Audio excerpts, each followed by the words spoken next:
So yeah, welcome everybody to our first first birthday. We did Yay. it. We're still here. Still going strong. Uh Honestly, it's hard to believe it's been a year. I don't know, how do you feel, Corbin?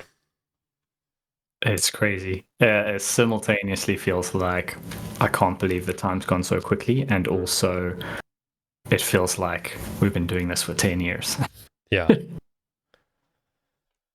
honestly it does. I feel like, especially with us, because we've been thinking about doing a school like this. I think it was like 8 years ago now. Mm. Yeah. And but yeah, just this year went by so quick. Um I think we also like we were trying to like, especially with our workshops like film effects and the ultimate explosions workshop, we were putting so much work into that. Like I know, like I'm right now, I'm kind of burned out because Yeah. of there's so much work, like we're always trying to make these workshops the best as we can and share all the knowledge possible, but it just takes time to explain something. Like I finished recording week 5, and it's, I think, around 20 hours long. It's 1 week. And I remember when you were recording your workshop, you were like, okay, I made the first effect. It's 25 hours long. I was like, what? That's one out of what, like four? Yeah. Yeah, it's a lot. I know. Mm. It's almost impossible to keep it down. We keep trying. We, Yeah. saying to ourselves before we hit record, like, look, this needs to be manageable Hmm. amounts of content. But the thing with Houdini is I think it's kind of we forget, like, as Houdini users, you get desensitized to how complicated the program actually is. And then when you have to explain anything, it's like, Hmm. man, it takes you like an hour to get a basic concept across because there's so many nodes and so much code and so much like, well, why am I doing this and why am I doing it that way? And, Hmm. I could do this, but actually that won't work because of this thing. And then we need to Hmm. optimize and then make sure it all works together. And you're like, there's basically no simple things in Houdini. Everything is complicated. Everything is complicated. And then I feel like for me, the most difficult thing is, who are you explaining this to? Yeah, Who's the person watching this? There's a few different yeah, levels, right? There's like the super senior guy who's going to be so annoyed that you're explaining how quaternions work and why are we multiplying this yeah, matrix by that. He's going to be like, yeah, just do yeah, it. I don't just go through it. Then you have the medium yeah, exactly. experienced guy who's like, oh yeah, just walk me through your setup and then I'm good. And then you have the Mm. beginners who are like, no, everything needs to be done from scratch, otherwise we cannot follow. And the problem is, when we make these huge workshops, Mm. who do we talk to? Who is the guy who's watching this? And usually it's all three of them. It's all three. And actually, I was going to say it's more complicated than that because I've worked with many artists that are fantastic artists, Mm. like really good, either seniors or maybe like a really solid mid, like almost bordering on a senior. Mm-hmm. But they don't know a very basic thing, like something like make me matrices and quaternions and whatever. It's just not the way they think, and it's not anything they've needed to use. And maybe they're not that technical, but they're incredibly creative, or whatever. And so you could even have someone who is quite senior who doesn't understand a basic concept.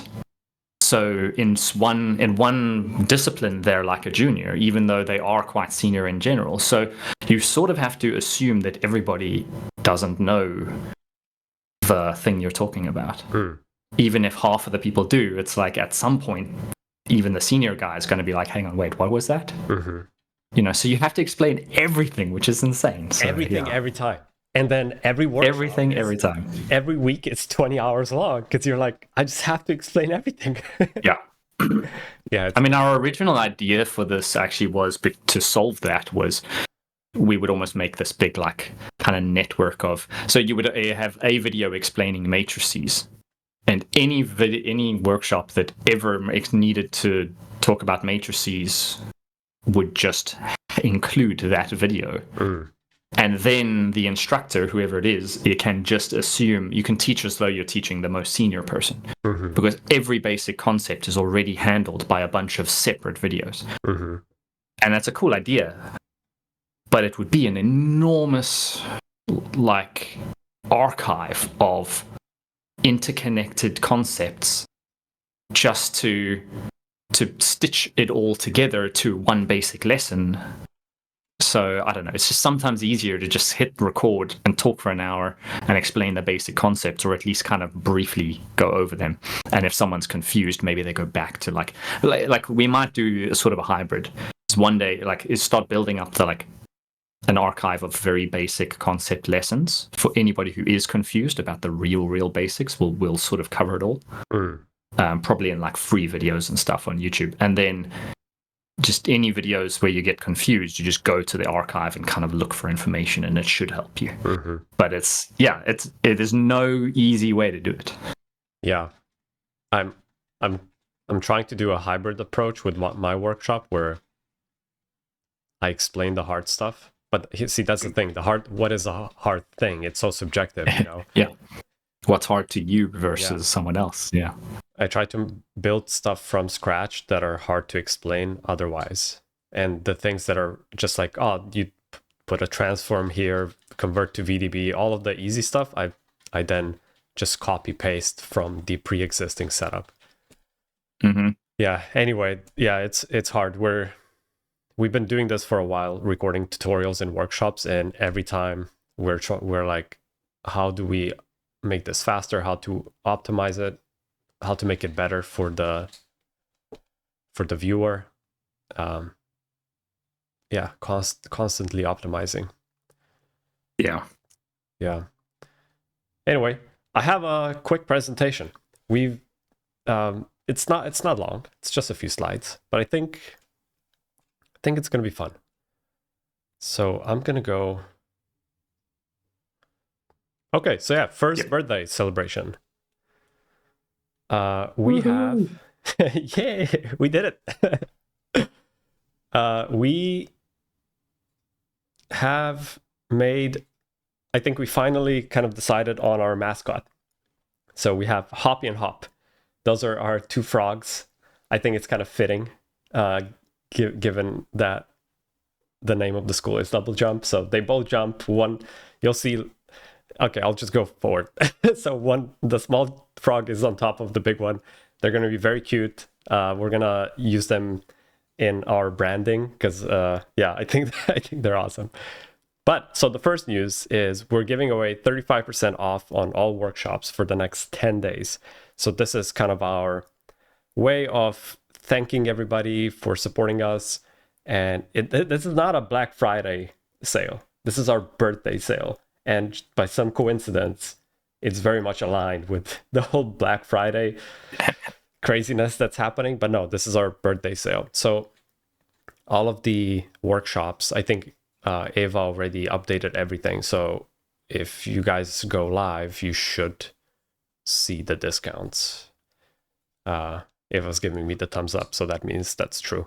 So that's only for the next 10 days. That's it. That's the only sale we're going to be doing this year. The next thing I wanted to mention was that actually Corbin made most of the heavy lifting here, but we made our tools. We have DoubleJump tools, which I think is very awesome. And it's more than this. Corbin made a bunch of them, but the main big ones is the Master Exploder and the Skadoosh tool set.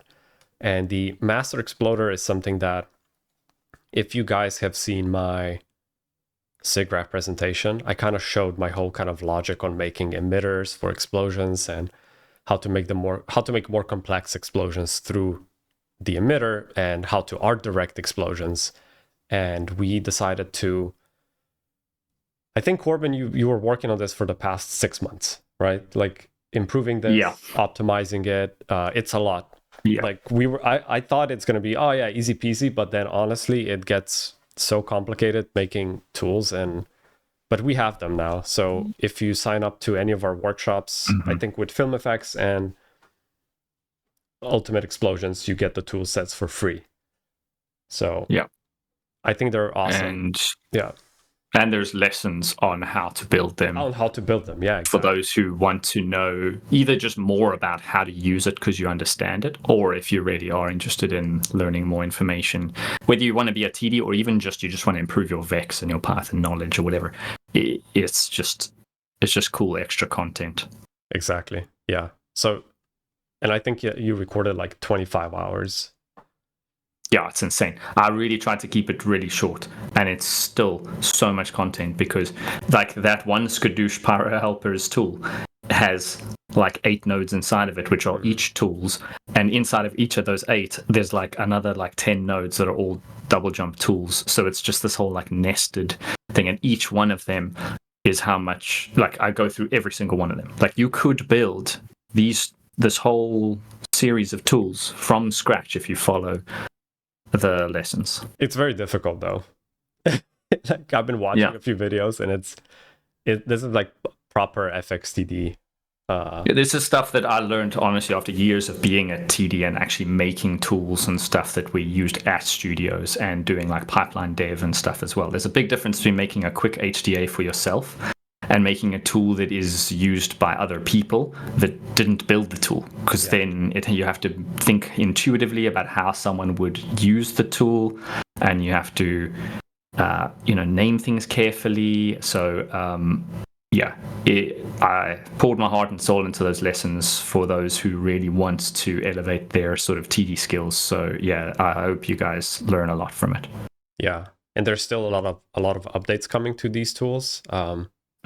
I'm constantly bugging Corbin with feature requests, and Corbin has a whole list of features that he wants to build, and hopefully this is going to become my goal with this is that it becomes the industry standard, like in all studios and for individual freelancers, because it honestly is what I wanted. It's the workflow I wanted to have as the explosions guy. So actually, we got a lot of requests for making this a separate paid tool set, almost like as a license or something that people can purchase on its own. Now, we're thinking about it. We'll see how this goes.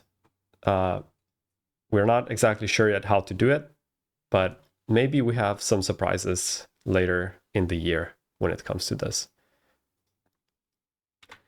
The next one is we have a free tutorial. Actually, it's a whole workshop. So Massimo Branca, he made this Mad Max War Rig recreation, and I reached out to him. I was like, dude, do you want to do a tutorial on this? Like, it would be really cool. And the guy was like, in 3 or 4 days, he was like, oh yeah, okay, yes, I'll do it. And then he recorded 5 hours of videos, like really explaining how he did it. It's free on DoubleJump right now, but it's only going to be free for the next 10 days. Then it's going to go, I think, to like $60 or $70, which is still super cheap, but it's completely free right now. So you guys should grab it. Next bit of news is t-shirts. So this is for Jordan Allen's t-shirt. We have the VFX Wizards crew t-shirt. Then we have the Crispy Chicken crew, which is going to be my t-shirt. And then we also made we made the pants. We did it. We did the explosive underwear. So I have it here. It's done. Started as an April Fool's, and now we're all April Fools. Yeah, I think it's very fun. We might do a merch shop in the future with multiple explosive patterns. So, but if you are in the workshop, in the Ultimate Explosions workshop, you can choose if you want the t-shirt, if you want the Crispy Chicken Crew t-shirt, or the explosive pants. But when we did this as a April Fool's, people were like, oh, this is funny, but no, we actually need this. Can you please make it? So we did. Also, Ava is giving me alcohol, so by the end of this stream, I don't know what's gonna happen. Yeah. Cheers. Cheers. Happy birthday.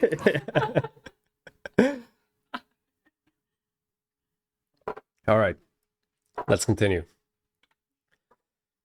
We had this as a closed beta, so we have a few people that became our ambassadors. It's like an affiliate partnership, but we're calling it the DoubleJump ambassadors.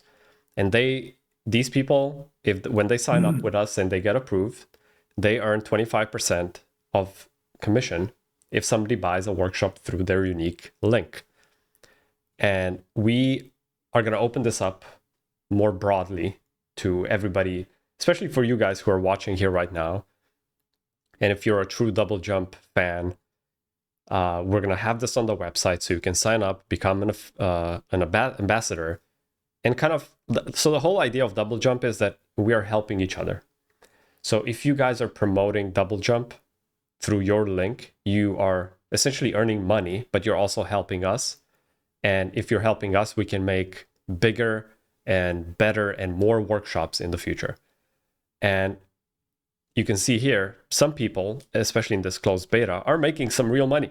Like it's not just like a cheap kind of marketing trick. Like people are making good money with this, and it's helping us, it's helping you.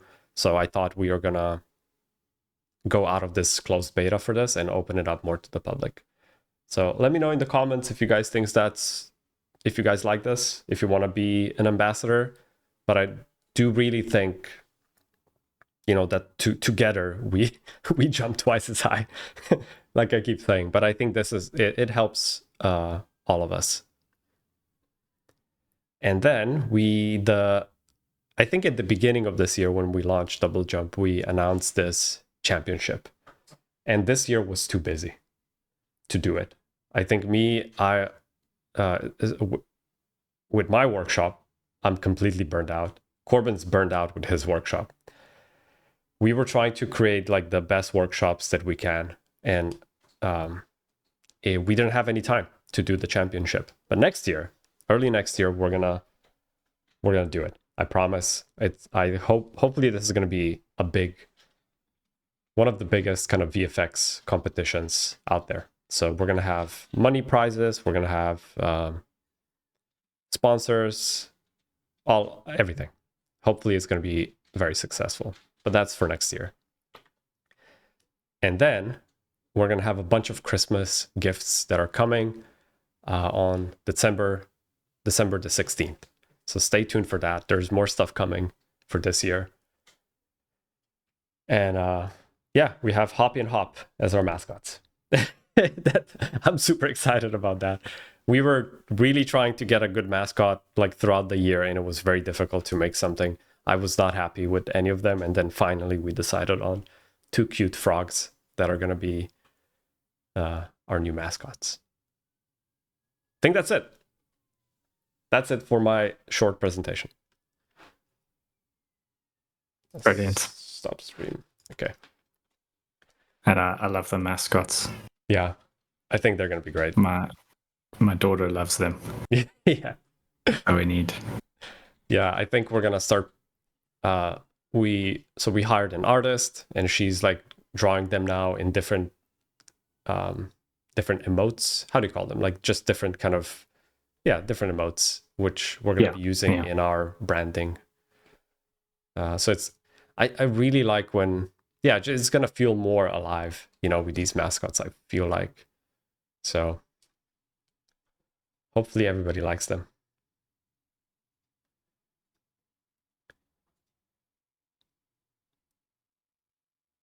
Love the hoppers.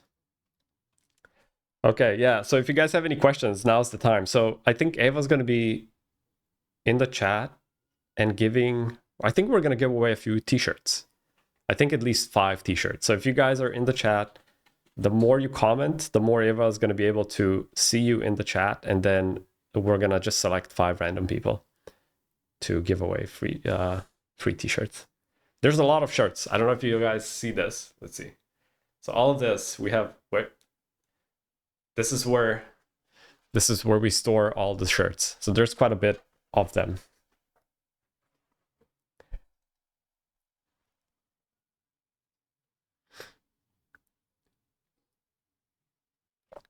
We're a t-shirt company now. I thought it was gonna be fun doing shirts for each workshop, and the instructors like it, the students like it, but it's so much work sending these over, and to some countries it's almost impossible to send for some reason. Like we just keep getting them returned back to us, and we tried like 3-5 times for some people, and it just never comes through. So the whole shipping situation takes a lot of effort. It's not easy. Yeah, I think at some stage we'll need to either hire internally or just outsource that to another company that can just handle all the shipping and storing of the merch as well. Otherwise, you guys are going to have to buy another apartment just to store all the... Yeah, no, slowly we're becoming... all the t-shirts. Yeah, just t-shirt merch company, which is cool. I think, especially with like, if we're going to do more underwear, more shirts, hoodies, we can do mouse pads, DoubleJump mouse pads. And then we start doing our own keyboards and computers and backpacks. Yeah. Could be cool. It's very fun designing the shirts and just the merch in general. Like, because I'm always trying to think of like what is something crazy and unique, and then because we can do it, right? We can do whatever we want on these shirts, and we can go a bit extreme in some cases, like with the explosion pants. The underwear is going to be sold out in 2 hours. Yeah, hopefully.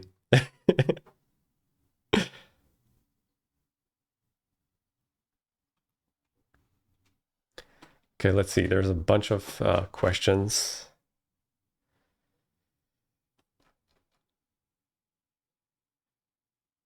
Do you have plans to include character effects and grooming workshops? Funny enough, yes, we have a character effects workshop that is almost recorded fully. We're just finishing up a few things. The instructor is a guy who works at Pixar. He worked on a lot of the latest Pixar things. So yes, character effects coming, almost recorded. It's going to be early next year. Yeah, it's in progress. We also have a flip workshop, also in development. We're also in progress, yeah. Yeah, also in progress. And then I'm talking to about 10 or 15 new instructors for next year.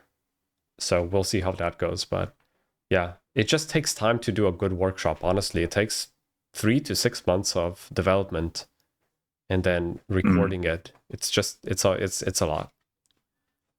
Especially, it depends on the situation. You know, if you're like us, where you could work on this full time, but a lot of the instructors are still working elsewhere. So then for them, it takes longer. But then it's amazing when it eventually does come. So yeah, there's a hell of a lot that's in progress in some form, like early or even late stage. There's just a whole lot that's kind of in the wings.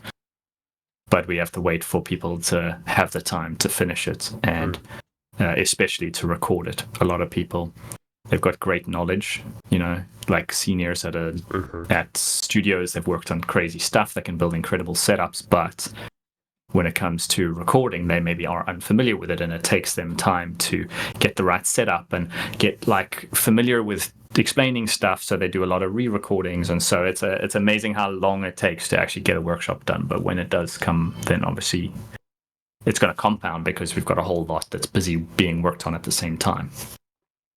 Yeah. Also, there's, especially in the big studios. So I'm talking to one of the CG soups from Blizzard.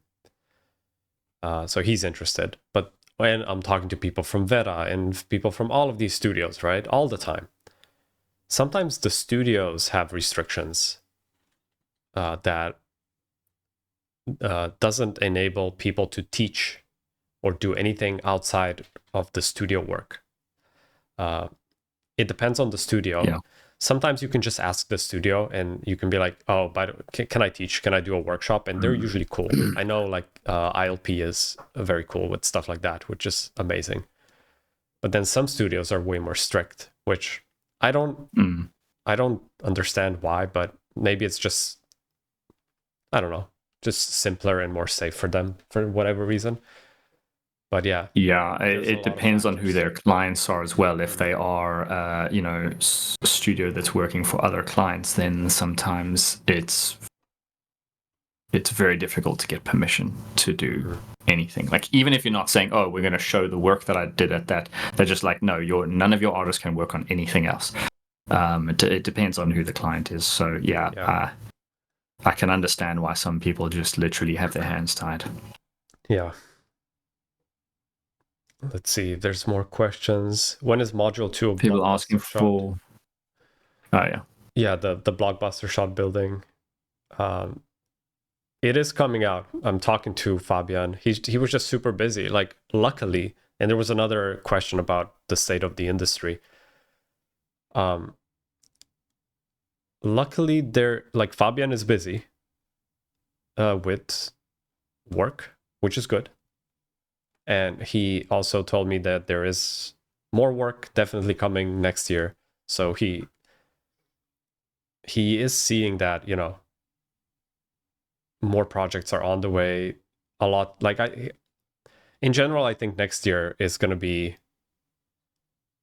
kind of more normal when it comes to projects. This year was still a bit shaky. I honestly thought this year is going to normalize already, but I think next year is going to be that year. Yeah, I mean, I think my guess, based on certain conversations with people at different studios, is I think next year will be more stable, but I do think that it's the beginning of the slow ramp back up. So I think it could take maybe even another full year before we start to see some kind of acceleration. And especially in terms of juniors, a lot of the time, whenever you see studios growing or expanding quite quickly, there's a lot of work for juniors because it's difficult to find work. It's difficult to find seniors. So a lot of the time they open it up, they take in a lot of juniors, and they rely on training internally to do it. Not every studio does that, but most of the places I've worked, I've seen that whenever there's a big growth, the ratio shifts, sometimes too far. They overhire juniors, but it's good. It's good for the industry health in general, but obviously the studio sometimes struggles because they think they can rely fully on juniors to they're like 20 juniors to one senior, and that's not good either. But that always happens when there's rapid growth. I don't think next year will be rapid growth. I think they're going to stabilize and start taking on projects slowly and waiting for things to come down the pipeline. So next year might, unfortunately, still be a little difficult for juniors. I think it'll start, and you should keep applying, but don't lose faith if next year is still difficult.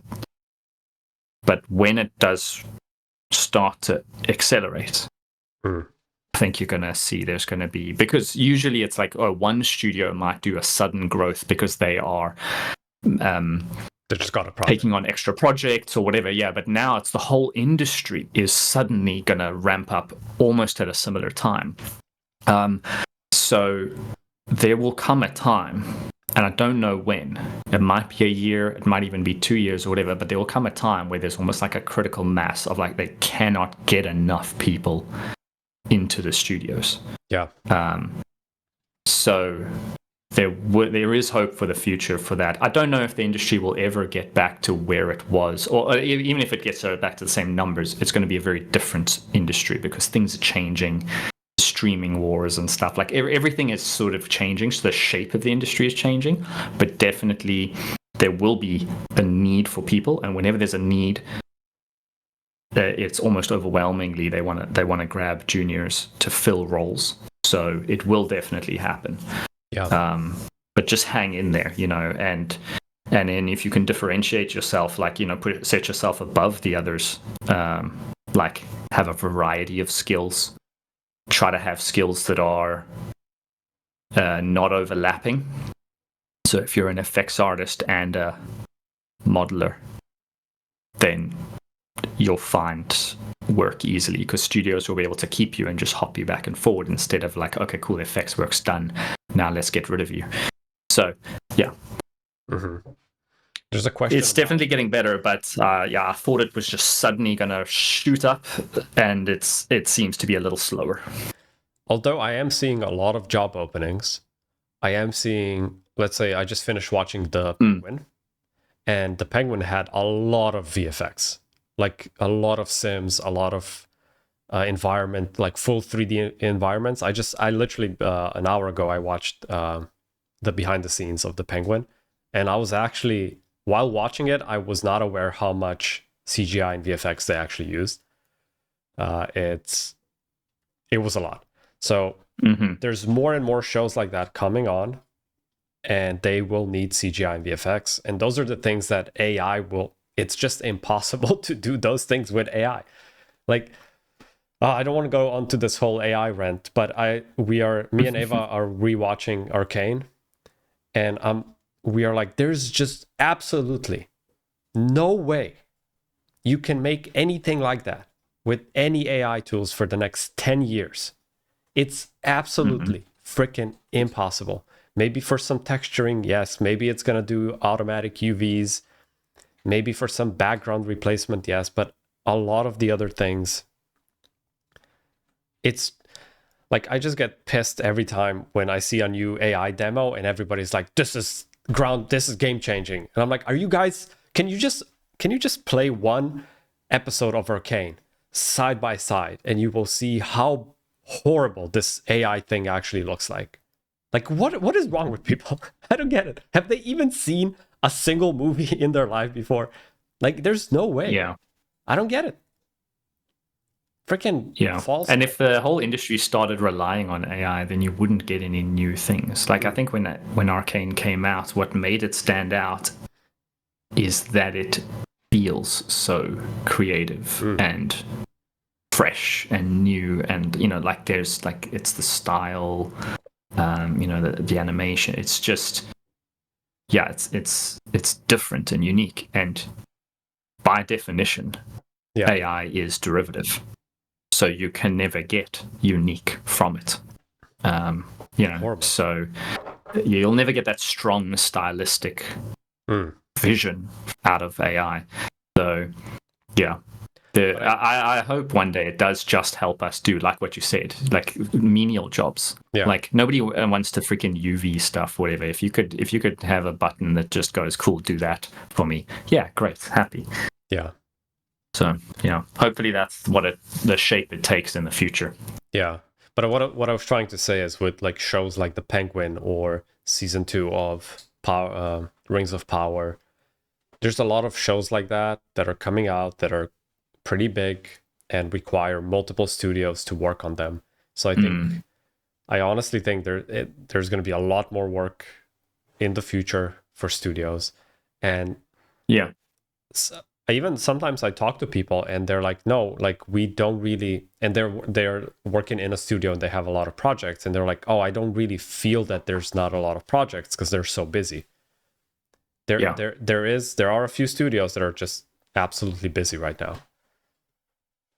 Yeah, I mean, I'll say, you know what, the conversations that I've had with people at studios has changed over the last 6 months from we're looking at letting people go, or we've had to let some people go, and we're not even sure if the ones that we've kept will be able to keep for much longer. That's the kind of conversation, and particularly around projects, they're talking about like, well, we're still holding on to this one or two, but we lost this one, or that one's been delayed, or whatever. And that was the prevailing conversation.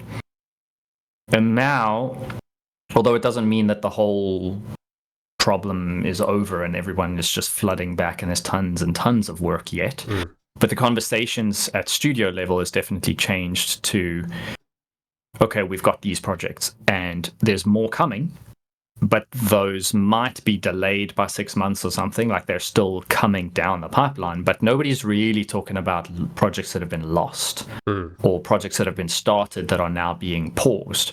Instead, it's more like, we can see the work coming.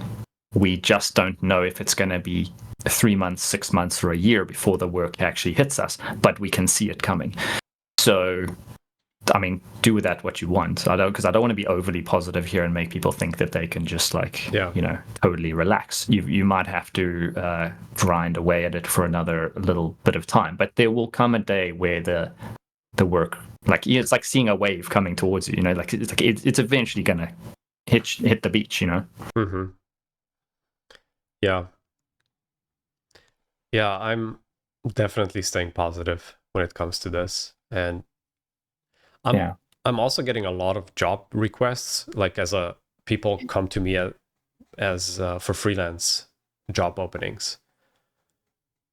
And that is because people find me online because I'm posting a lot. And a lot of FX artists are only applying to jobs, and then maybe they're not selected for a specific job opening or whatever. But I think not enough people are actually promoting themselves or creating their personal brand as an FX artist, like your online awareness. Because people find me right now mostly because of DoubleJump. We had quite a lot of success, and I'm posting a lot, and we're creating these workshops, and then people write to me because of that, because they have a way of finding me. Like, I'm essentially cutting through the noise. I feel like not a lot of artists are comfortable doing that. They stay in the background, they're kind of quiet, and they're applying to jobs, maybe get rejected. But I think if you switch it up, start doing a podcast, do a podcast, just start talking about your works. Maybe that's why I encourage people to do tutorials.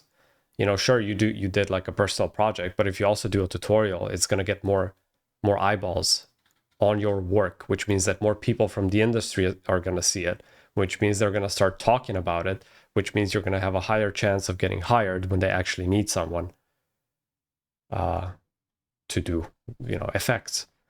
So that's how I'm trying to help people as well. Like, I'm reaching out to everybody who did as soon as I see somebody did like do something, I'm like, do a tutorial. It's going to help you, it's going to help everybody. So I think not a lot of people build their personal brand, and I get it. It's not easy, but it does help a lot.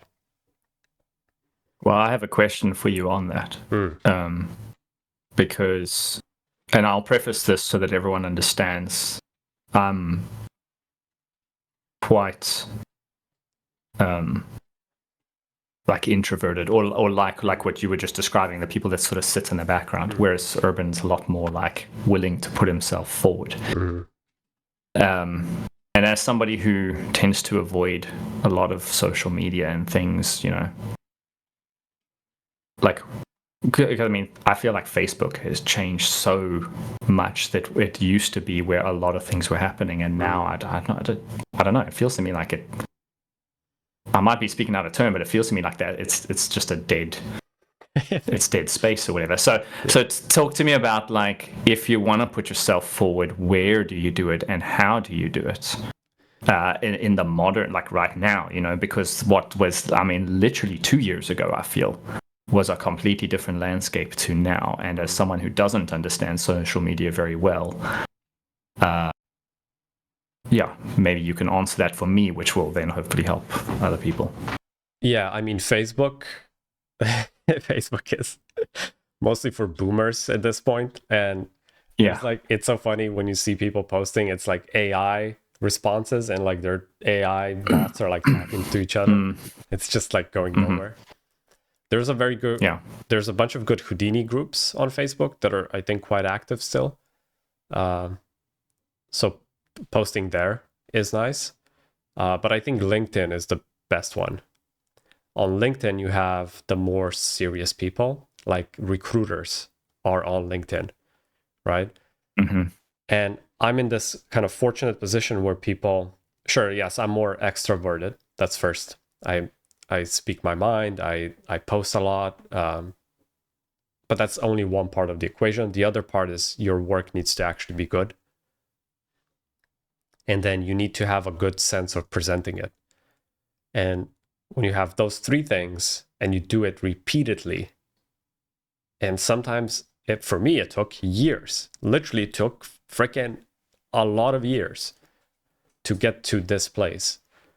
But you just, if you continue doing it, post a lot, LinkedIn, Instagram, maybe Twitter, X, but Twitter is it's a bit weird, especially right now. But I think LinkedIn is the best one. And then if you're an artist, start sharing your breakdowns on YouTube, or do a podcast on YouTube, or try to collaborate with other, like, there's a lot of YouTubers that have a lot of views that need effects. Maybe do a few projects for free. Like, I never encourage free work, but it does help if you do a job with freaking Zach King and you do effects for Zach King, like Merg did. Well, so I backstory, I was invited to Zach King's studio because they needed some effects, and I went there, and I wasn't able to take on the work myself, so I gave it to Merg, and then Merg did a bunch of fire for Zach King, which was pretty awesome. And then you can post about it, and people get impressed. You're like, oh shit, Zach King, like, he has like 30 million subscribers on YouTube and 50 million on TikTok or whatever. Other YouTubers will see that and will start contacting you. You just have to put yourself out there, essentially. There's no easy answer. That's what I'm trying to say. You kind of have to do a lot of things and then see what works for you. But you have to try them. Yeah. I think that's it. Also, yeah, I think it's difficult because it does keep changing the whole time, like where it's you said LinkedIn, and I agree for the most part. It's the only social media platform I still have. I got rid of all of them. In fact, I have never even had half of them.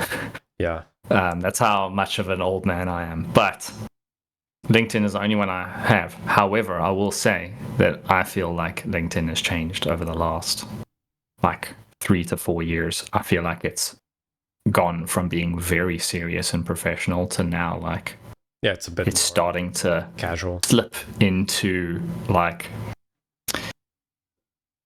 I don't know, just random stuff, and like memes and things, and it's like the tone is changing a little bit, and I hope it doesn't slide too far, but I think it could change overnight, and then now there needs to be a different platform. So I think you probably need to just, I guess, keep your finger on the pulse of where the correct eyeballs are, like the recruiters and the people who are actually serious about it versus just casual views, Yeah, it is always changing. I think once you've built your online personality, like someone I look up to is Ash Torp, and he was always that. To me, he always had that. He was very successful online. He had like 250,000 followers on Instagram. He has a lot of followers on Twitter. He had his own podcast. I was asking him, why did you do the podcast? And he was like, well, because I wanted to learn more, but through that, other people were learning as well. And he created an environment for him where he became the magnet. people were drawn to him, me included. And I was lucky enough to work with him on a few things, and we're friends, and I'm constantly amazed by him. But he works all the time, and his work is amazing, and he was putting himself out there to attract other people. So like I said, he became the magnet.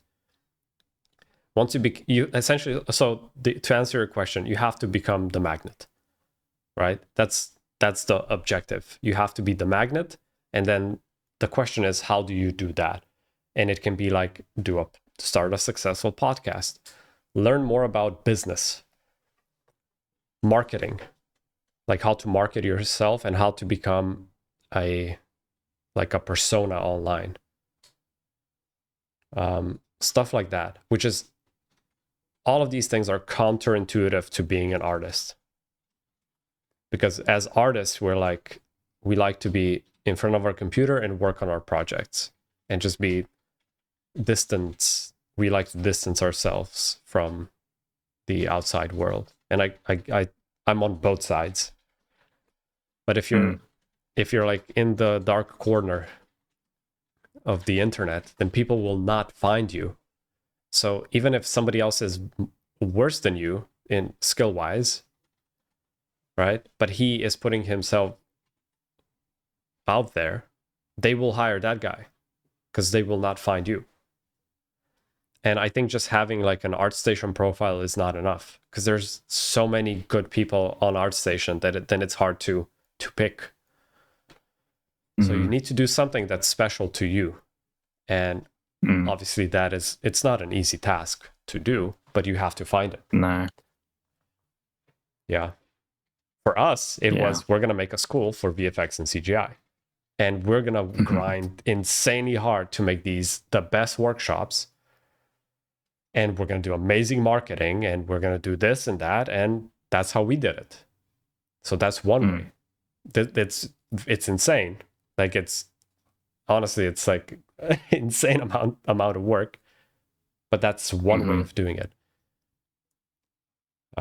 Or you can be like what Corridor Digital did with their VFX React show. They're getting a lot of requests probably from a lot of people to do effects on shows and movies and shorts, and they're declining all of it because they don't have time. But they are probably getting a lot of requests because everybody knows them, right? So yeah, stuff like that, but it's not easy. I mean, obviously, that you're talking about almost the cream of the crop, But I think even if you put yourself out there just a bit more, you can more easily grab the attention of people who want to work with you, and studios and recruiters and things. And so even if you're not like famous in the industry, putting yourself out there more will still be beneficial. Sharing knowledge, I think, is a big one. Every time that we started doing these short videos where we share like snippets of knowledge, and people love that. Don't gatekeep knowledge, just give it away as much as you can. If you're skilled in something, try to give that away, and you will start attracting people naturally, stuff like that. Yeah.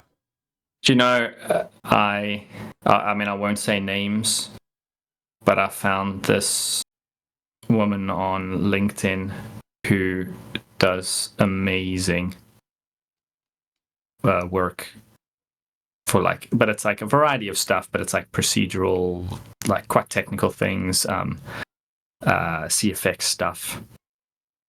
And we actually reached out to her to get her to do, I wanted her to do a workshop for us, and she was just a bit too busy. I'm still going to keep trying. Hopefully we'll get her one day. But the one thing is, though, she posts something like all the time, like every other day there's something, and it's just something small, but it's every time I open LinkedIn I'm seeing something from her.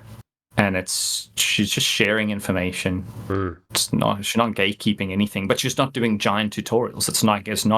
She hasn't opened a school and done a giant tutorial, but it's just oh, hey, there's this technique and I tried this, and here's an experiment that went well, and here's what I did this, and but it's all the time. It's consistent. The fact that every time I open LinkedIn, I see her name, her face, and her work. I'm like, if I was a recruiter, straight up, I'd be like, cool, hire this person. In fact, even I'm not a recruiter, but if someone said, oh, we need a CFX artist, I'd be like, yeah, I mean, check her out, see if she's available, because she's top of mind because she's posting consistently. And it's, like I say, it's small stuff. So it's not like you have to be famous in the industry, and yet that consistency of posting valuable work, I think, it stands out. Yeah, I think the key word is valuable. Like, you need to give value in some way to your audience, but like legit value, not just like, oh, you don't just give like a snippet, just give like a whole piece of cake, so they can be like, oh, actually, this is actually useful. Be useful. That's what you have to be, I think. Be useful to people. I really, like I started following Chris Do. He has a channel called The Future about 10 years ago. And back then I had my own studio in Slovenia. We were doing, the studio was called Freeloaders. That was the name. And we were doing like music videos and commercials and stuff like that. And we were always struggling on how to charge people. You know, what's our hourly rate? And Chris, though, really back then, he opened up my mind about how to charge. You know, he was like, don't charge per hour. Don't even charge per day. Don't even give them freaking your rates. At least charge per project. Because let's say you're very good and very skilled, it's going to take you less time to do something, which means you're going to get paid less if you charge per hour. And I was like, oh my mind. Like, I was like blown away. Because everybody always asks me for my hourly rates. And we could never decide what is the hourly rate, you know. And then if we have 3 people on set, or we also have our gear, like, do we charge more for our hours? Never works out. And he has some great. So Chris, though, he also has paid workshops that you can attend. But he gave away so much free knowledge already on his YouTube. Like, literally, his YouTube, if you just go through all of his presentations, it's pretty much, he shares like 99% of all of his stuff for free. And then if you want that one last percent, you can pay for the workshops. But he really gave away a lot of free stuff. And now they have like 2 million subscribers on YouTube because of that, because he was actually sharing real knowledge. He wasn't gatekeeping it. So yeah, that's be useful. If you give away like actual applicable knowledge, then people are gonna want to follow you.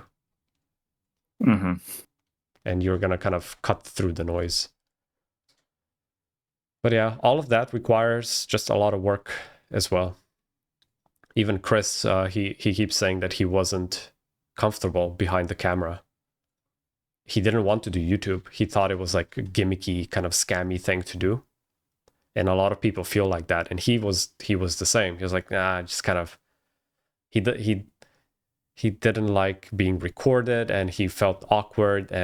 But now he's like one of the most charismatic speakers you can imagine, because he had 10 years of practice, right? Yeah. And I was the same. Like, when I started recording my first tutorial, I couldn't even do it.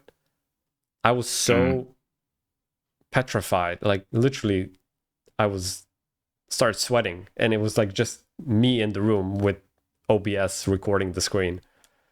And I couldn't say anything because I was just so afraid. And now, like, we're here, and I can talk freely about whatever I want because I put so much practice into this. And that's all, like, just takes time, practice, and a lot of work. Yeah.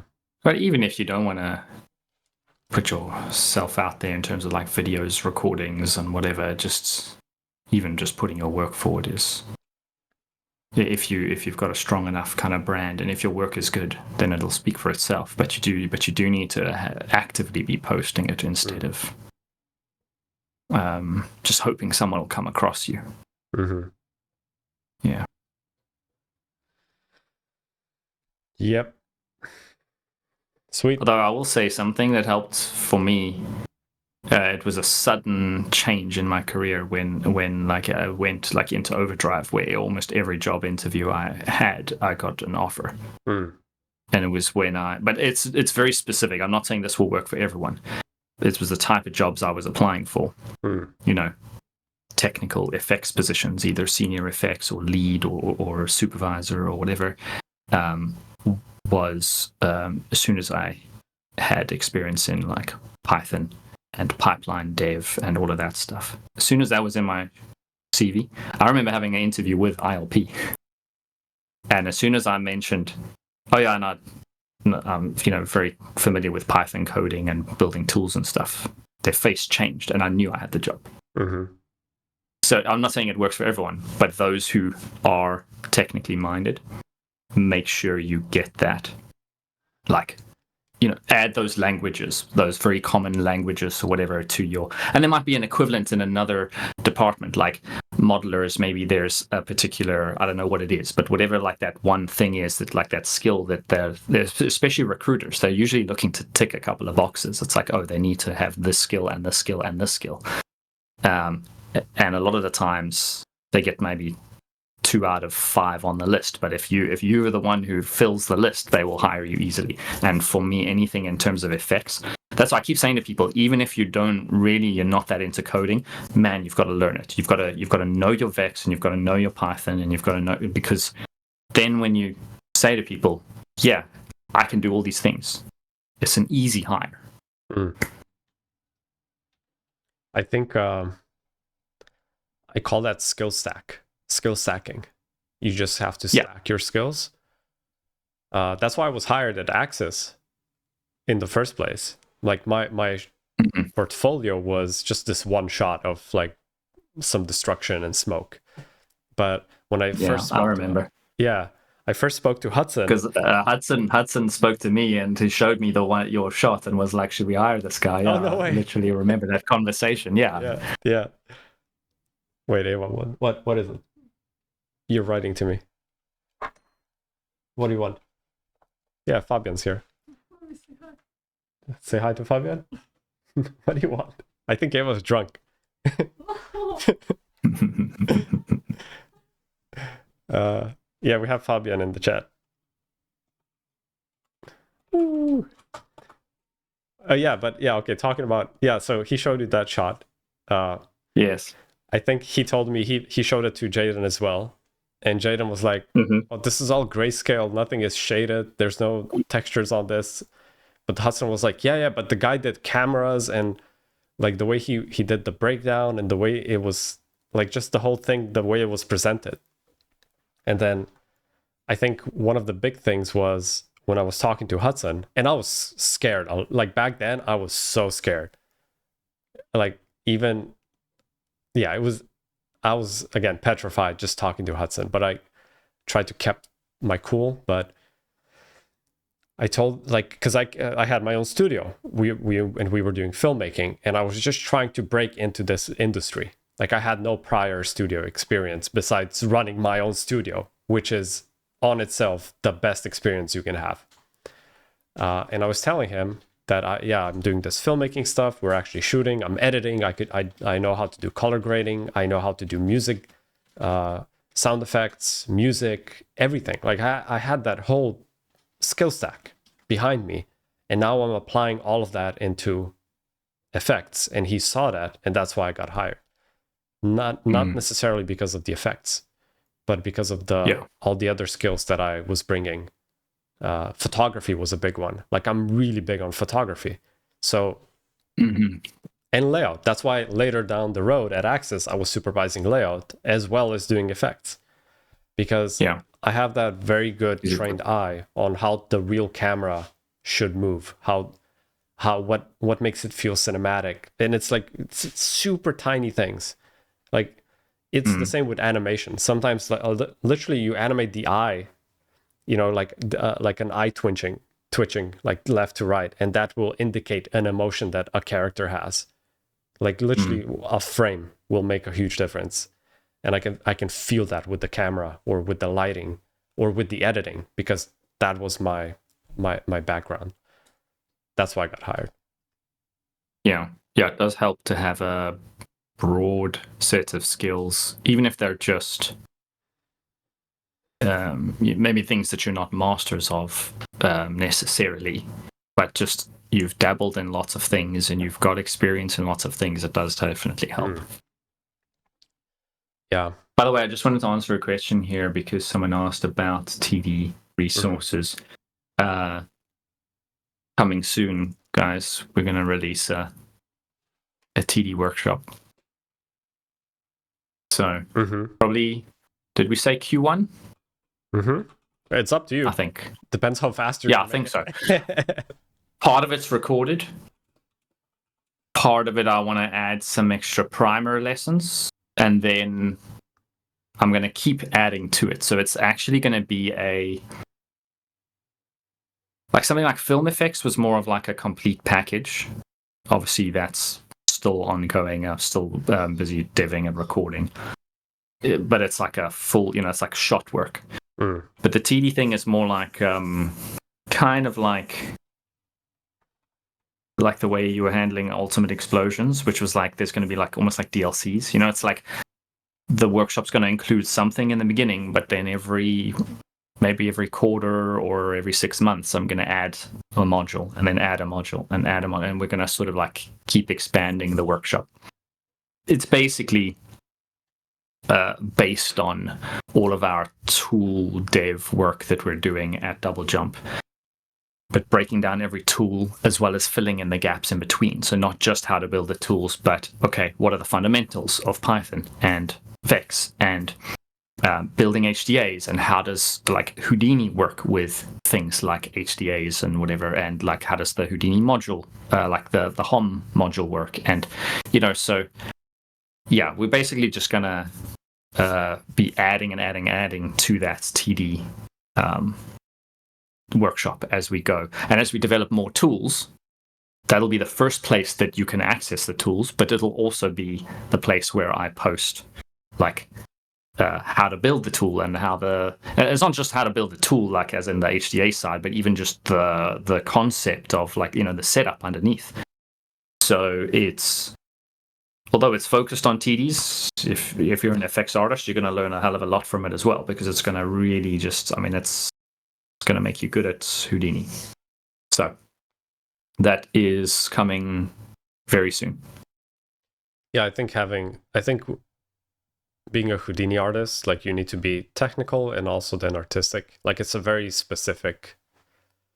It's very interesting.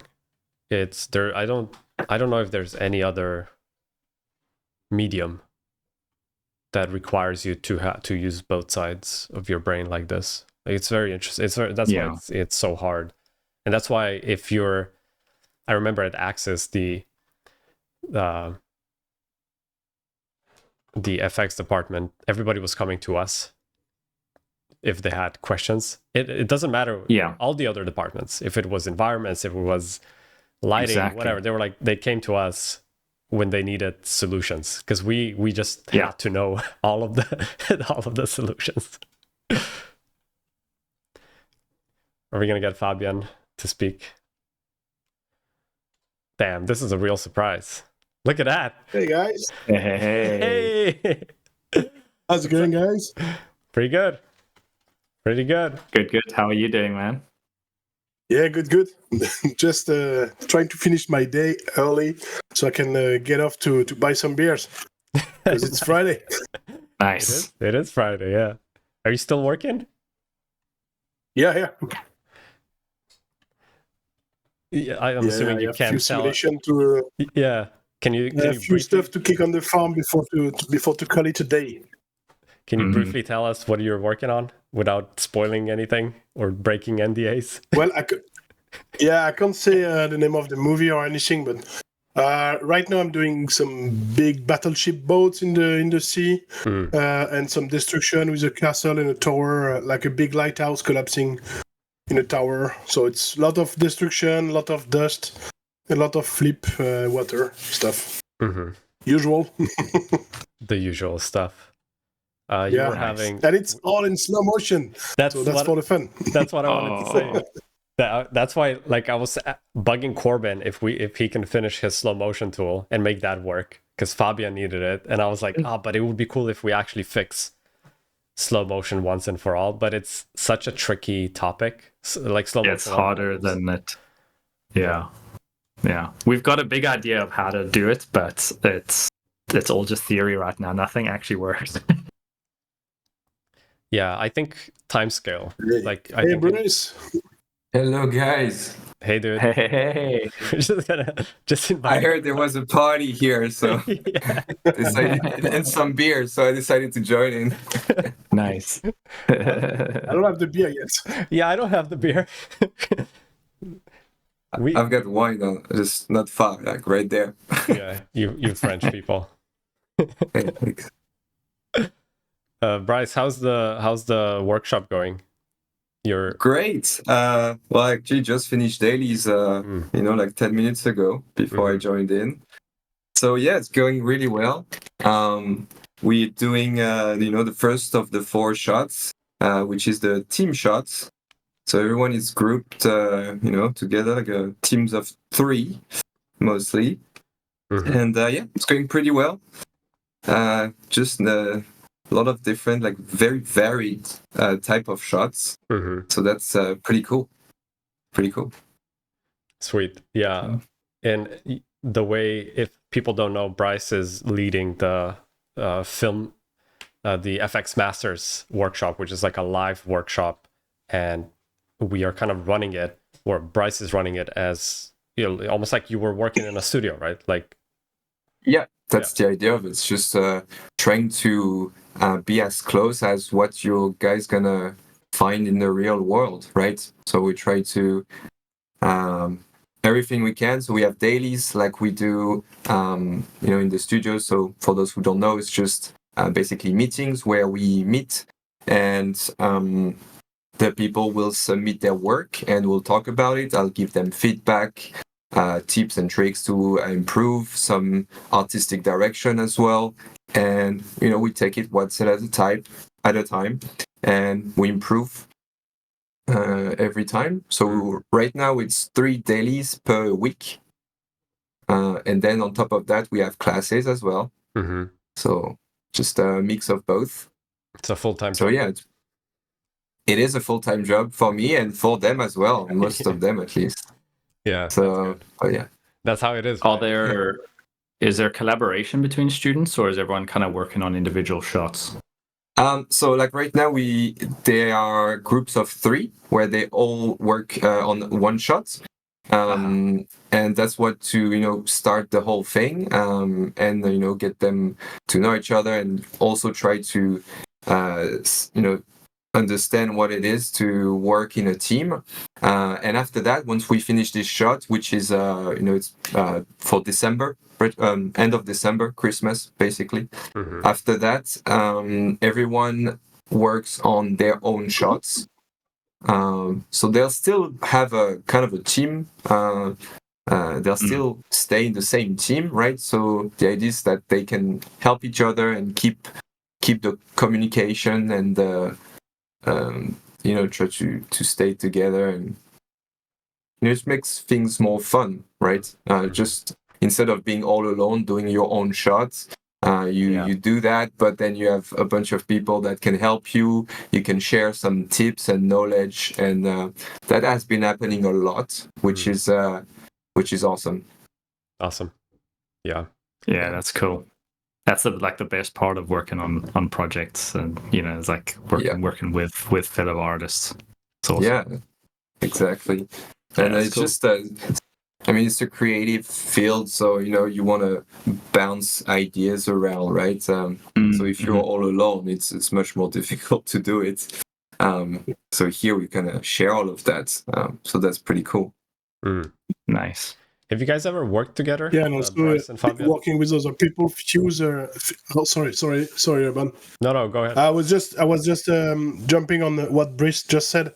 Is that the fact that you are working with a room full of other artists usually just fuel your motivation and your your enthusiasm, and gives you new ideas every day, or new way of thinking. Like you know what you have to do, and you are used to do it in one way, but then seeing your neighbor doing something else that might be completely different, but in a weird way that you don't necessarily know, or that it might just sparks a new idea in your head and give you a new way to do what you were supposed to do.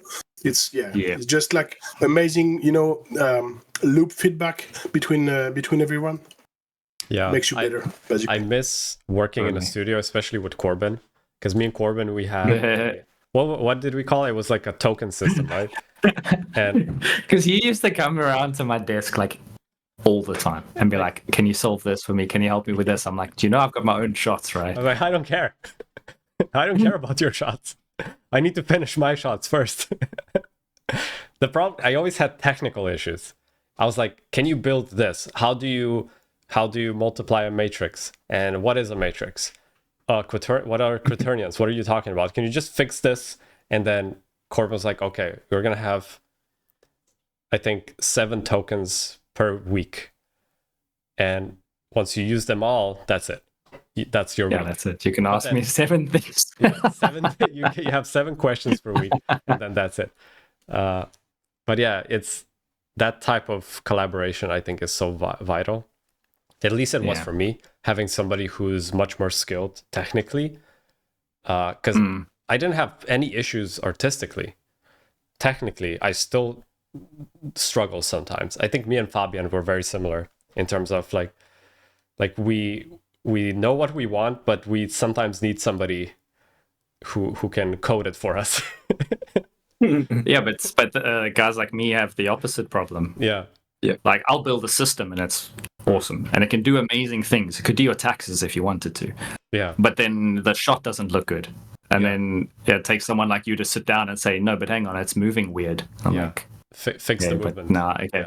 Yeah, fix the movement, whatever. And then it's you got to have that like feedback of people challenging you on what you think looks good, because you probably don't know. Like you're stuck in your own little rut of what you think is good, and someone else has to look at it and go, "Oh, that's shit." Mm-hmm. Yeah, that's need a fresh eye. Yeah. New point of view. Yeah. But yeah, I'm the same as you, Urban and Fabian. I'm more on the artistic side. So yeah, every now and then struggling a bit with technical stuff.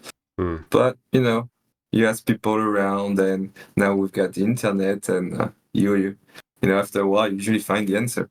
Yeah, we need one Corbin. We all need a Corbin, right? That's what so we should just train an AI model on Corbin's brain, and that's it. Solved. Well, that's why they usually have on every team. They have like a TD, like an FX TD on every FX team. Yeah. But actually, Axis, I remember Hudson, he was like, no, he only wants to hire TDs. He wants a whole team of TDs. Like, even if you're just vaguely technical, he was like, everyone should have technical. Everybody was working on knowledge of some kind. Yeah. Yeah, we were all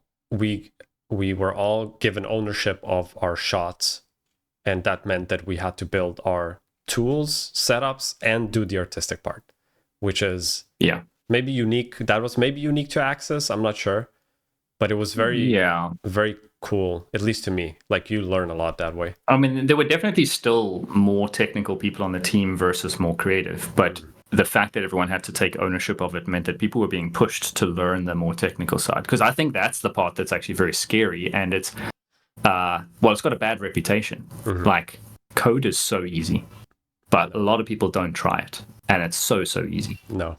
I wouldn't say it's so easy, but I disagree with that. I disagree with that. So easy. It's 3-1, Corbin.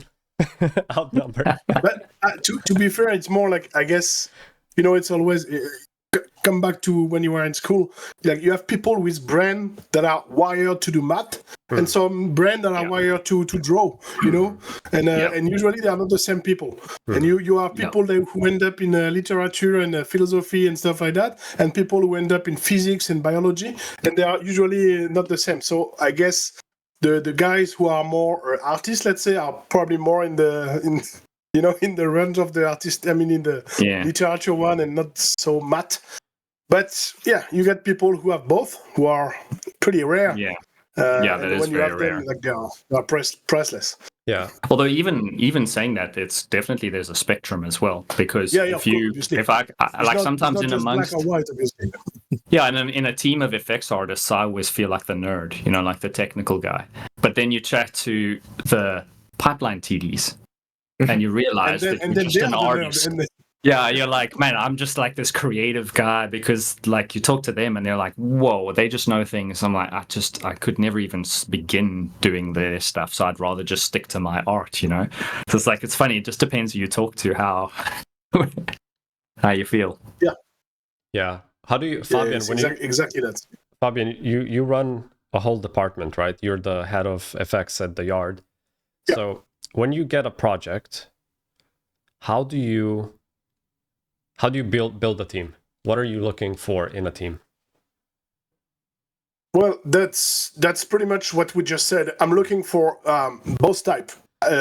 Ideally, I would love to have a department that is made of 50-50, like very technical guys and very artistic guys, and I sit them next to each other, and then they can run pretty much everything, because one is gonna take care of all the techie part, all the stuff that gonna melt the brain of the artist guy, and the artist guy gonna make sure that the shot looks good in the end. So to me that's the best combination. But obviously it's not always easy to hire. It's not easy to get those exact profile every time you want.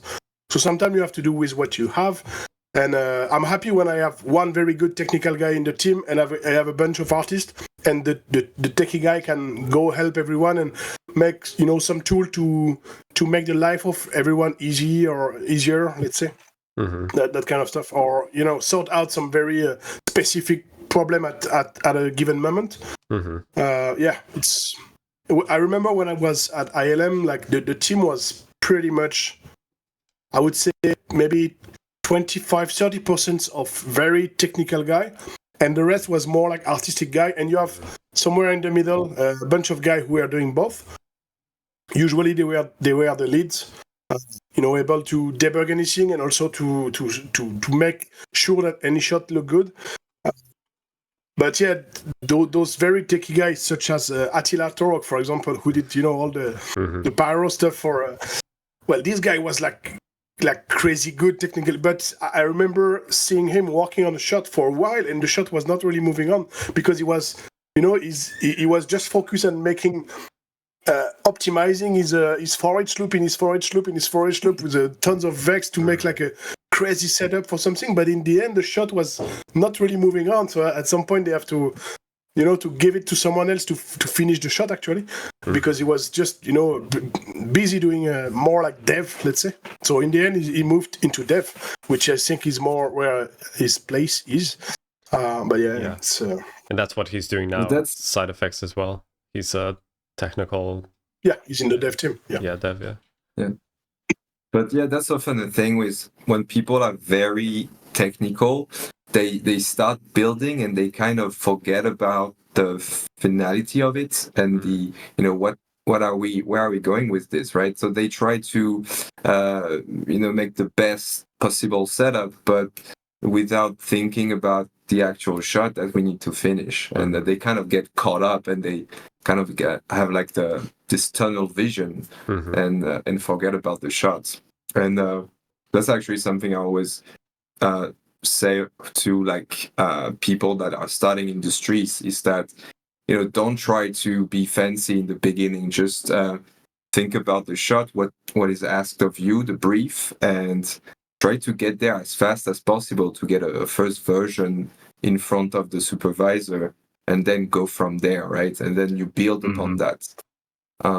Because if you wait, I mean, I've seen it so many times. That's why it's very important when I talk with people. It's like, I've seen it so many times when like juniors, they spend a week on building something for a shot as a first version, and they show a version, and like supervisor is like, yeah, it's nice, but actually we want something. I was seeing more in that direction, so you went left and I wanted to go right. And so basically you get 1 week where you lost a lot of time, and you're gonna have to go back to it and then start changing a lot of things. So yeah, I mean, at least my vision is like, try to get a first pass as quickly as possible. Even though it's rough, the supervisors, they know about it. They can kind of project that, and at least it gets the conversation starting. Yep. Yeah.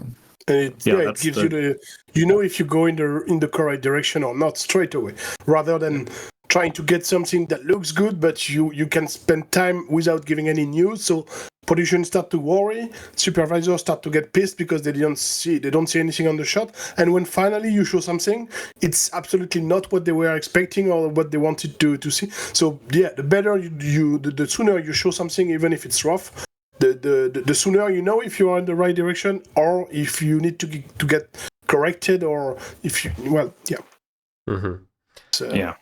Okay. It's the big trap for anyone like FX artists, and especially the more technical you are, is you get caught up doing the system and get carried away with your own cleverness rather than just like, what does it actually look like, and is it what they are actually asking for? Yeah, and I get caught in it all the time, and I have to remind myself, or like give myself like a really tight deadline. Like by the end of the day, like one day, I need something to show. Otherwise, if I give myself 3 days, it'll be 3 wasted days. Yeah, I think it's what's the saying? You filled the space that you're given. So if somebody gives you 2 weeks, you're going to spend 2 weeks on a simple task that could have taken you like 2 days. So that's why we need deadlines as humans, Yeah.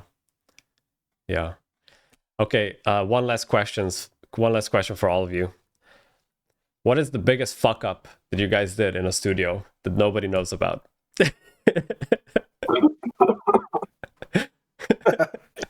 Everybody starts laughing. They're like, "Oh, I know what I did." I don't know which one to pick. Actually, I'm not sure. Like, because you said that nobody knows about, like, you mean that's the thing. The studio? I don't know. I can tell you a few that everyone knows, but the one that nobody knows, I don't know which one to pick up. You're gonna keep that one a secret. Yeah, I'm trying to think one. Like it wasn't in a studio, but I once shot a commercial, and I had a brand new camera, and I shot the whole commercial on. It was set to stop motion. It was never like the UI. The camera just came out. It was the first Blackmagic camera, and somebody was playing with it, and maybe it was even me, but it was set to stop motion, so it was recording like every fifth frame, but nowhere on the camera it was showing you that was enabled. So I shot the whole thing. It was like a quick 3-hour commercial, but literally I never checked the footage because I was like, oh, this is good, easy peasy. And then after 3 hours, everybody was happy. And I started checking the footage. It was all in stop motion, literally like every fifth frame. And I was just, my heart sunk. I was like, oh, I fucked. That was like, I never fucked up. And all the actors were already gone with no makeup. Everybody the environment was destroyed. The set was gone. Yeah. Everybody was saying bye. They were like, "Oh, we did great job, guys. Like, see you next week." And I was like, actually, we're gonna have to come back tomorrow because I seriously fucked up." That was that. No, you didn't say that. You didn't say that, right? I did. No. You said like, oh no, there were a problem with the lighting or the exposure of the camera. We have to reshoot because the plate is not good as it is. Yeah. Blame it on the technical problems. Yeah. No, I actually came to all of them. I was like, it was like 11 people as well. It was like a mid-size kind of shoot, and I was like, guys, I fucked up. I'm sorry. We're gonna have to reshoot. But it was really painful. Like I was. Like my heartbeat was going through the roof. It was very hard. Yeah. But in the studio, I don't think I ever fucked up. massively. It's mostly okay. Yeah, me neither. I mean, I did some mistakes who were, let's say, quite expensive. like Brice might remember, because for those who don't know, Brice and I, we started together. We were at MPC back in the days, working on Guardian of the Galaxy on the very first one. I was asking if you guys ever worked together, because you're both. And maybe Brice remember, but one morning we all came to the office, and everything was shut down. No computer turned on. Nothing was working, and the IT were like going crazy, like trying to to fix everything, to make everything back to life. And then a bit later on, I think Derek, the guy, one of the IT guy, came to us, and he was like, "Yeah, Fabian, Johan was the head of FX at the MPC back at this time."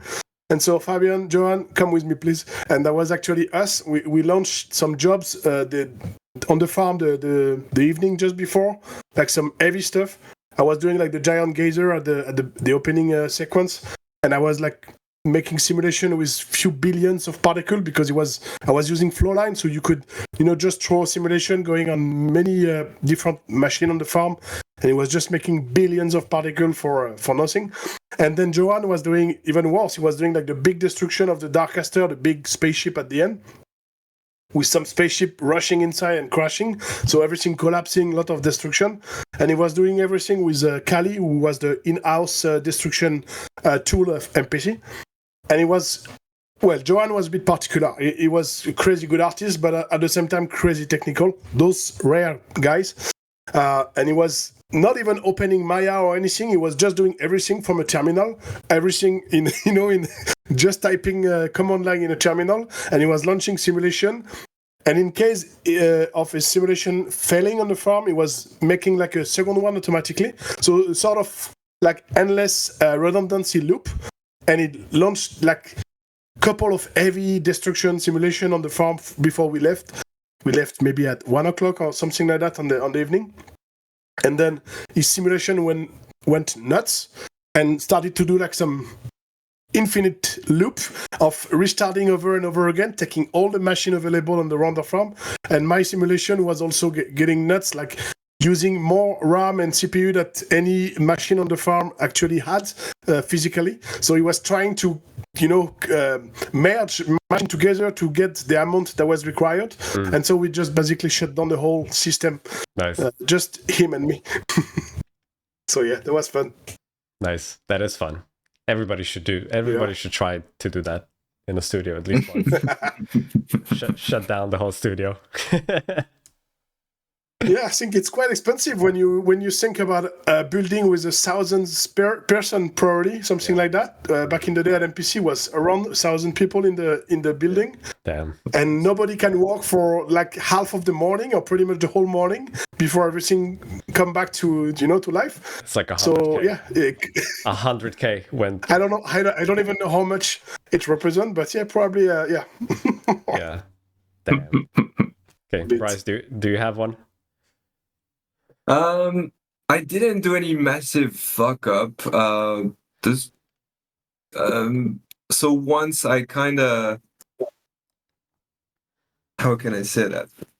I had a bit of a big mouth and was a bit too vocal about things, and that hasn't been appreciated with some people in the department. But basically, I was working on this project, and so there was a lot of pressure, and the FX lead basically just arrived at the startup of the project, and he didn't have any idea what he jumped into, right? And the pipeline of the company was a bit crazy, so you needed at least a month to get your head around it, at least. So, and he didn't really want it to be lead.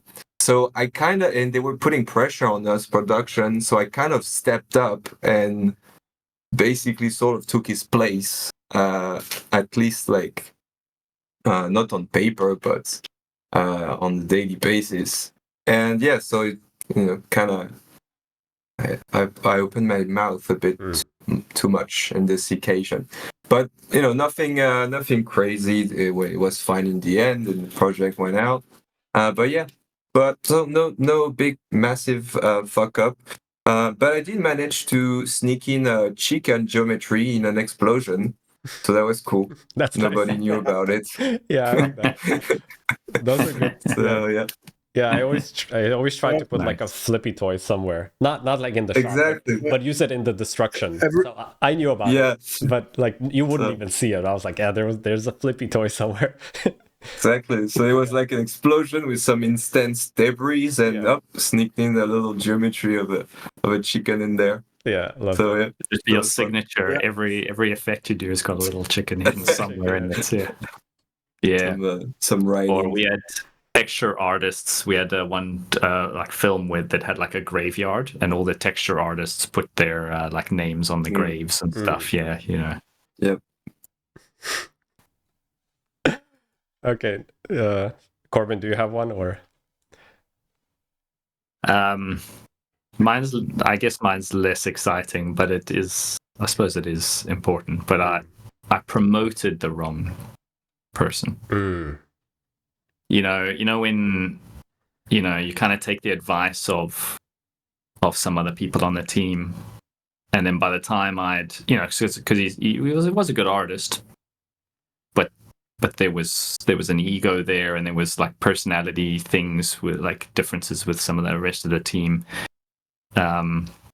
But by the time it was all official and stuff, and then all the problems started coming out, and then there's artists on the team that are quitting because this guy's now been promoted to a lead because they don't want to work under him.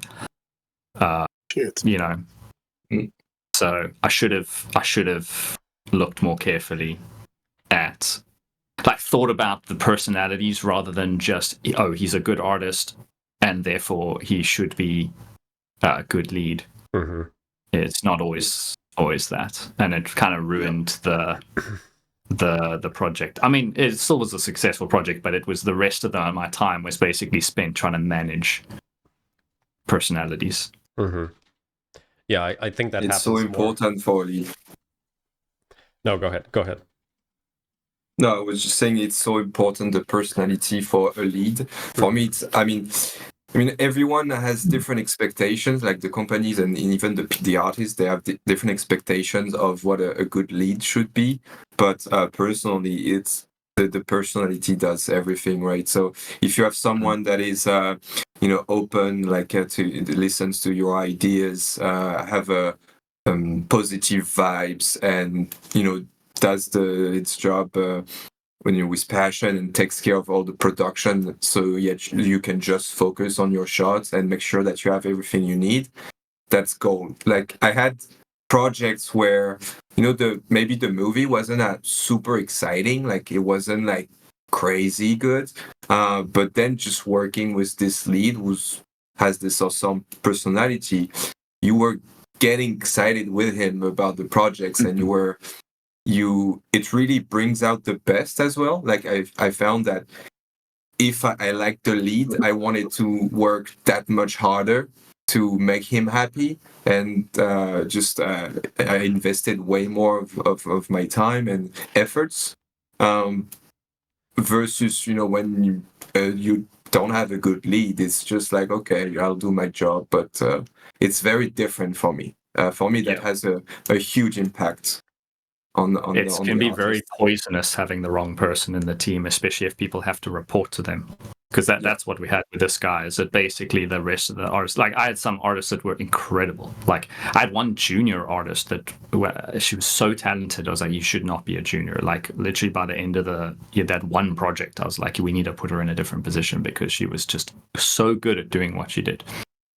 And yet, as soon as that guy was promoted and put in charge of like looking after her and that team, then she was coming to me going like, oh no, he was almost like bullying her, and like you know what I mean? There was just like problems, and it's like, so all of my really good artists are struggling because of this one guy.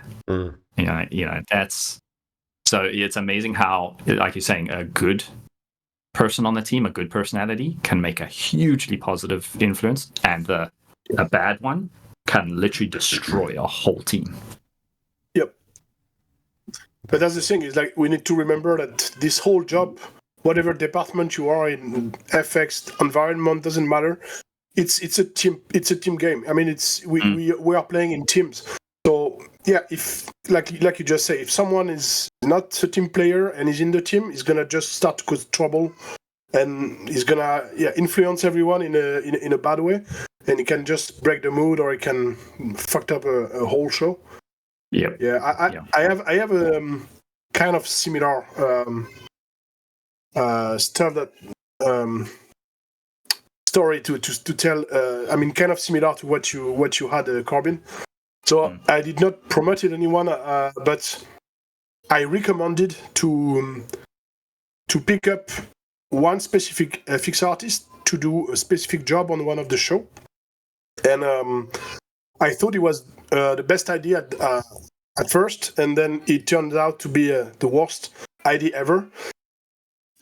But it was very difficult. It's always tricky, because you can, really appreciate someone when you work with him, and if you put it in a different context, suddenly it turns into another person, and you could not necessarily predict that. So that's what happened. This guy that I really liked, and I really loved the way he worked, so I recommend him to do a specific job that was very technical and very artistic, and it turns out he did not really understood the task that was given to him, although for his defense, the task was very difficult, and the artistic direction from the client was also pretty crazy. But turns out that we just burned basically 3 months of production times with him before to replace him by someone else. But by this time, 3 months, 3 months of one guy going nuts more and more every day, with people around, getting affected by this mood going, less and less good. And so I'm gonna cut the story short. But in the end, the guy, when we finished the show, that guy, we were at the pub on the Friday evening in London, like every Friday evening, but we were celebrating the end of the show, and I was with the CG supervisor and the VFX supervisor, and that guy came a bit drunk because he started drinking a bit earlier.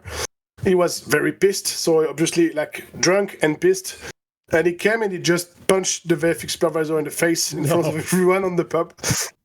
Damn. And I was like, yeah, you don't like me, huh? That's why you took my shot. And bam, he punched him in the face in the pub in front of everyone. And I should have seen him coming, and I should have stopped him, but I was also, drinking and having a laugh with the guys and everything. So it just like went straight in front of me. So just after I jumped on him to stop him and push him away, but it was too late. I mean, he did it already. So yeah, that was like, fuck, bad decision. Jeez. I mean, in the end, I feel like it was kind of my fault, but it was not necessary, because he was really one of the best guy in the department at this time. But yeah, I just put him in the wrong spot on the wrong shot with the wrong supervisor as well. Maybe, I don't know, like a lot of factors that just combined together made like the worst situation possible, and he ended up with a.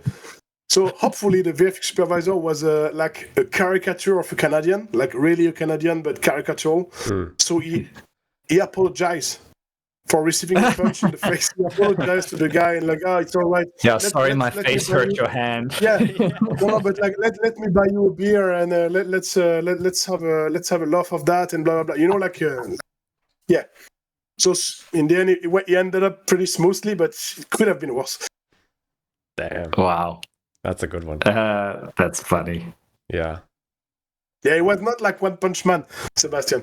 It was like more like a drunk punch, like something like a bit slow motion. So it was not so painful.